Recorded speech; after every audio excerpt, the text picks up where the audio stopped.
एक संत को अपना भव्य आश्रम बनाने के लिए धन की जरूरत पड़ी। वह अपने शिष्य को साथ लेकर धन जुटाने के लिए लोगों के पास गए। घूमते घूमते वह एक गांव में अपनी शिष्या एक बुढ़िया की कुटिया में पहुंचे। कुटिया बहुत साधारण थी, वहां किसी तरह की सुविधा नहीं थी। फिर भी रात तो हो गई तो संत वहीं ठहर गए। बूढ़ी माँ ने उनके लिए खाना बनाया। खाने के बाद संत के सोने के लिए माँ ने एक तख्त पर दरी बिछा दी और तकिया दे दिया। खुद वह जमीन पर एक टाट बिछाकर सो गई। थोड़ी ही देर में वह गहरी नींद सो गई, लेकिन संत को नींद नहीं आ रही थी। वह दरी पर सोने के आदी नहीं थे।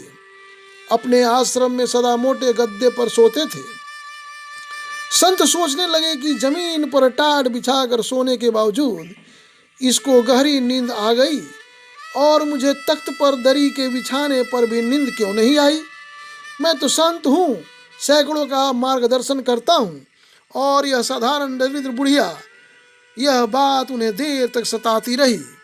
सोचने लगे, एक दिन यहीं रुकता हूँ, देखता हूँ कि यह ऐसा कौन सा मंत्र जानती है कि ऐसी अवस्था में भी प्रसन्न है, चैन से सोती है।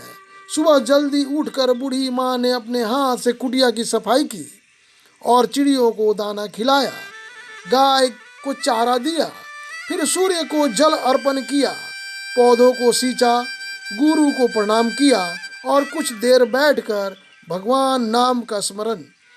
आंगन से सब्जी तोड़कर भोजन पकाया, गुरु को प्रथम भोजन करवाकर अपने ग्रहण किया।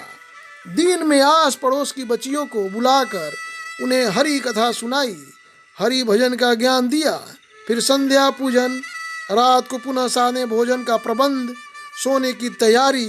गुरु सोचने लगे, आज फिर नींद नहीं आएगी, पूछ ही लूं कि क्या रहस्य है। संत ने पूछा, माँ, तुमने मेरे लिए अच्छा बिछौना बिछाया, फिर भी मुझे नींद नहीं आई, जबकि तुम्हें जमीन पर गहरी नींद आ गई। क्या तुम्हें धरती की कठोरता नहीं सताती? क्या यह चिंता नहीं होती कि कैसे अपने लिए अच्छे भोजन का, नरम बिछौने का प्रबंध करूं? इसका कारण क्या है? यह सब सुनकर वह बोली, गुरुदेव, जब मैं सोती हूँ तो मुझे पता नहीं होता कि मेरी पीठ के नीचे गद्दा है या टाट। उस समय मुझे आपके वचन अनुसार दिन भर किए गए सत्कर्मों का स्मरण करके ऐसा अद्भुत आनंद मिलता है कि मैं सुख दुख सब भूलकर परम पिता परमेश्वर की गोद में सो जाती हूँ। इसलिए मुझे गहरी नींद आती है।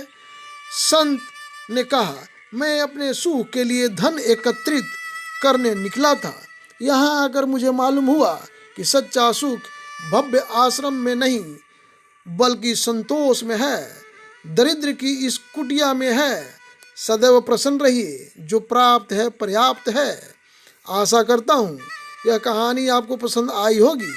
अगर हाँ तो इस चैनल को सब्सक्राइब कीजिए, ज़्यादा से ज़्यादा लोगों को शेयर करें जो सुख की तलाश में भटक रहे हैं। शायद उन्हें उनकी तलाश पूरी हो जाए। जाते जाते लाइक करना मत भूलिए। एक और नई कहानी को लेकर जल्द ही आऊँगा। खुश रहिए, स्वस्थ रहिए। इसी के साथ धन्यवाद।